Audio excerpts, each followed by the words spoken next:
پاکستان کے صدر ڈاکٹر عارف الوی نے آج پنجاب اور خیبر پختونخوا اسمبلیوں میں انتخابات کے لیے 9 اپریل کی تاریخ کا اعلان کر دیا ہے۔ صدر عارف الوی کا کہنا تھا کہ الیکشن کمیشن آئین کے تحت الیکشن کا پروگرام جاری کرے۔ اس سے پہلے پاکستان کے وزیر داخلہ رانا ثناءاللہ نے اپنے ایک بیان میں کہا کہ صدر مملکت الیکشن کمیشن کو غیر قانونی اور غیر آئینی اقدامات پر مجبور نہیں کر سکتے، اس لیے وہ آئین کی حدود میں رہیں اور اپنے دفتر کو بلیک میلنگ کا اڈا نہ بنائے۔ اسلام آباد میں ہونے والی ڈیولپمنٹس میں بات کرتے ہیں۔ علی فرقان اس وقت اسلام آباد سے ہمارے ساتھ ہیں۔ علی، صدر الوی کے اس اعلان کے بعد کیا ماحول ہے اسلام آباد میں، اور ماہرین کیا سمجھتے ہیں کہ کس طرح کا رد عمل آئے گا اس پر حکومت کی طرف سے؟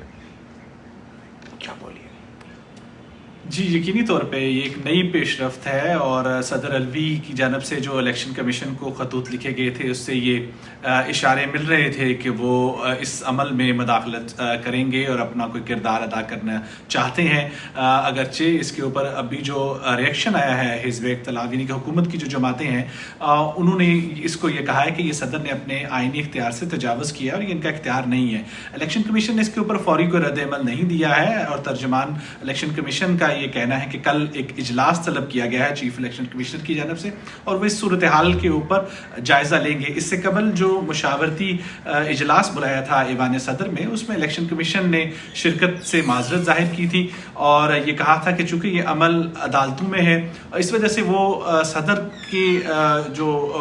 ان کی خواہش پہ جو اجلاس بلایا گیا اس میں کوئی رائے نہیں دے سکتے۔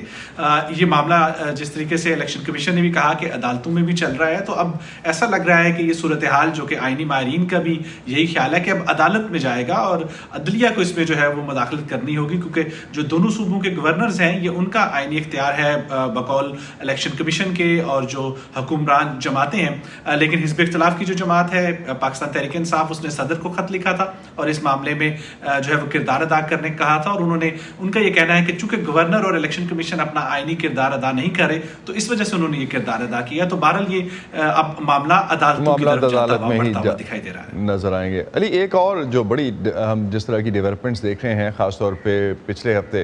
ہم نے دیکھا امریکی سفارتکار نے بھی اس کا ذکر کیا پاکستان میں جو سیکیورٹی کے کنسرنز ہیں۔ انہوں نے اپنے اسلام آباد کے دورے میں کہا تھا کہ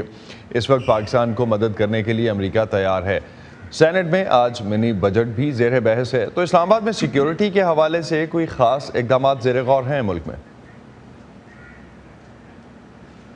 جی بالکل، جو حالیہ واقعات ہوئے خاص طور پہ کالعدم تحریک طالبان کے ساتھ جو امن معاہدے کی منسوخی ہے، اس کے بعد خاصی تشویش پائی جاتی ہے، اور اس حوالے سے سیاسی سطح کے اوپر کافی بحث ہوئی، اور اس بحث کے نتیجے میں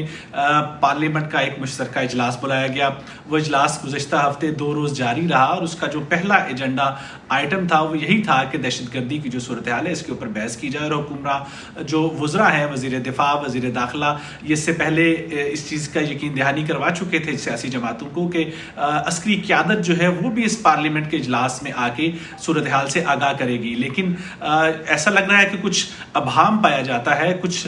صورتحال میں واضح نہیں ہے حکومت کے اس صورتحال کو کس طرح لے کے چلنا ہے، اور اسی وجہ سے یہ جو اجلاس ہے 2 روز جاری رہا، اور حکومت کی طرف سے کوئی پالیسی سٹیٹمنٹ بھی نہیں دی گئی اس اجلاس میں۔ اور